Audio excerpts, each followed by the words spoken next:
സുവർണ അതല്ല സ്റ്റേജിൽ ഇതല്ലല്ലോ പാടണ്ടേ. സ്റ്റേജിൽ ആദ്യം രണ്ട് വരോ 4 വരോ ആ പാട്ടുകൾ പാടുള്ളൂ. പിന്നെ കഴിഞ്ഞിട്ട് ഡം ഡം ഡിഗ ഡിഗ അല്ലേ അതൊക്കെ പാടണ്ടേ. ഞാൻ വിചാരിച്ച വ്യക്തികളല്ലാതെ വേറെ ഒരുത്തനുണ്ട് ഇൻസ്റ്റയില്, പിന്നെ നമുക്ക് പേഴ്സണലായിട്ട് മെസ്സേജ് അയക്കുമല്ലോ, അതില് എനിക്കൊരു തെറ്റ് പറ്റിയതാണ് ഷാജ എന്നോട് ചോദിക്കണം. അപ്പൊ ഞാൻ ആലോചിക്കാം, പക്ഷേ ഇതേതാ മോയിന്ത് ഉമ്മ ആരെങ്കിലും ഒന്ന് മിണ്ടാനൊക്കെ വരുമ്പോത്തിന് ഉമ്മ വേണ്ട ഒരാൾ ചെയ്യില്ല ഇങ്ങോട്ട് മാറി അങ്ങനെയൊക്കെ പിടിച്ചു അങ്ങനത്തെ ഒക്കെ ഒരാളാ. അപ്പൊ അത് കഴിഞ്ഞ് 5 വർഷം ഗ്യാപ്പ് 6 വർഷം 7 വർഷം കഴിഞ്ഞ് ഷാജ വീണ്ടും ഇറങ്ങാ ബോസാണോ ഏതൊരു ഫീമെയിൽ ഇറങ്ങുമ്പോഴും ആ ഒരു സാധനമാണെന്നാണ് എനിക്ക് തോന്നുന്നത്.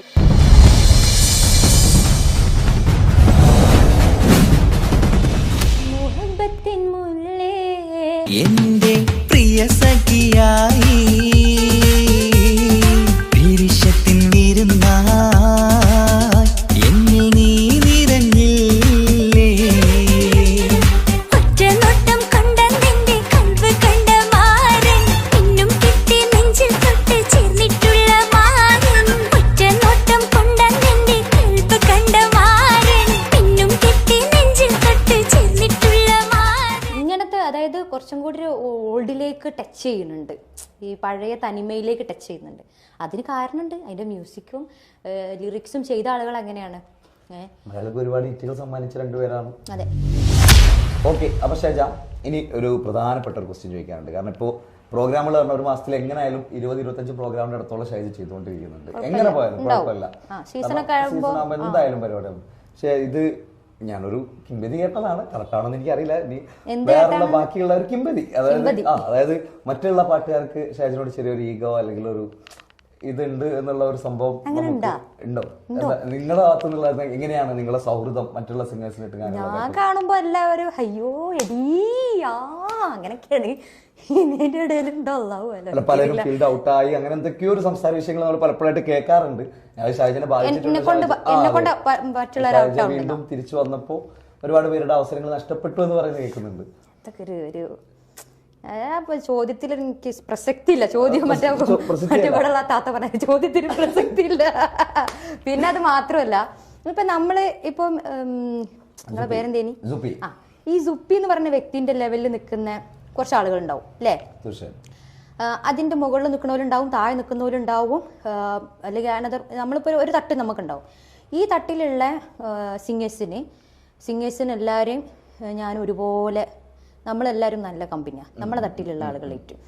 അപ്പോൾ എനിക്കിപ്പോൾ ഞാനിപ്പോൾ കുറച്ച് ദിവസങ്ങളായിട്ട് ഞാൻ റെസ്റ്റ് ഇല്ല, പ്രഗ്നൻസി ടൈമായിട്ട്. അപ്പോൾ ഈ പറഞ്ഞ സിംഗേഴ്സിനൊക്കെയാണ് ഞാൻ എനിക്ക് പകരം പോകാൻ പറ്റിയ അവർക്കാണ് ഞാൻ കൊടുക്കുന്നത്. അപ്പൊ ഞങ്ങളുടെ ഇടയിൽ അങ്ങനെ ഒരു ഈഗോ വിഷയങ്ങളോ കാര്യങ്ങളോ. പിന്നെ നിങ്ങൾ ഒന്ന് ആലോചിച്ച് നോക്കി, ഇപ്പൊ ഷഹജ അതേ ആ ലെവൽ തട്ടിൽ നിൽക്കുന്ന ഒരു 10 ആളുകളെ വെച്ചോ പറയും. അപ്പോൾ ഒരാളെങ്ങൾ സജസ്റ്റ് ചെയ്യും, ഒരു ടീംസ് പറയുകയാണ് നമുക്കിങ്ങനെ ഷഹജ അല്ലെങ്കിൽ ഇന്ന ആളുകളെ വേണം അല്ലെങ്കിൽ ഇന്ന ആളുകൾ വേണം എന്ന് പറയുമ്പോൾ നിങ്ങൾ പറയുക ഈ തട്ടിലുള്ള ആളുകളെ പറയുമല്ലോ, നമ്മളെ തട്ടിലുള്ള ആളുകളെ പറയും. നിങ്ങൾക്ക് പക്ക ഏത് തട്ടിലുള്ള ആളുകളാണ് വേണ്ടത് നമ്മൾ ചോദിക്കുമല്ലോ അല്ലേ? അപ്പം ഇത് പറയുന്നോണ്ട് റോങ് ആവില്ലല്ലോ.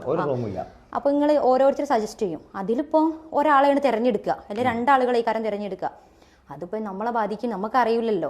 ഓർക്കത് ബുദ്ധിമുട്ടാവുണ്ടോ, മറ്റുള്ളവർക്ക് അത് ബുദ്ധിമുട്ടാവുണ്ടോ. ഈ ബുദ്ധിമുട്ട് നമ്മൾ മനസ്സാവാച കർമ്മ നമ്മൾ ഓർക്ക് വേണ്ടി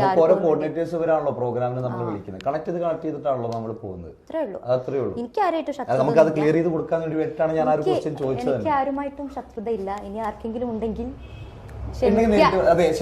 അത്രേ ഉള്ളൂ. ഞാനായിട്ടൊന്നും ചെയ്യുന്നില്ല. പിന്നെ ഉള്ള പ്രോഗ്രാമിന് പോയി കഴിഞ്ഞാൽ അവിടെ നമ്മളോട് എന്താ പറയുക, ഞങ്ങളൊരു പ്രോഗ്രാം ഏറ്റ് കഴിഞ്ഞാൽ ഞങ്ങൾ പറയുന്നതാണ്, ഞാൻ എപ്പോഴും പറയുന്നതാണ് അത്, ഷാജ അടിപൊളിയാക്കണം കേട്ടോ, ഉഷാറാക്കണം കേട്ടോ അല്ലേ? ഇപ്പൊ ഞാനൊരു പരിപാടി കേൾക്കുകയാണെങ്കിലും ഇടാ അടിപൊളിയാക്കണം കേട്ടോ, അങ്ങനെയല്ലേ നമ്മൾ പറയാ. അപ്പൊ നമ്മളെ കൊണ്ട് മാക്സിമം പറ്റാവുന്ന രൂപത്തിൽ എനിക്ക് അങ്ങനെ പെർഫോം ചെയ്യാനൊന്നും അറിയില്ല, അപ്പൊ എന്നെ കൊണ്ട് പറ്റുന്ന രൂപത്തിലൊക്കെ ഞാൻ ചെയ്യും. സത്യമായിട്ട് എനിക്ക് പെർഫോം അറിയില്ല. എനിക്ക് അറിയുമായിരുന്നുവെങ്കിൽ അതെ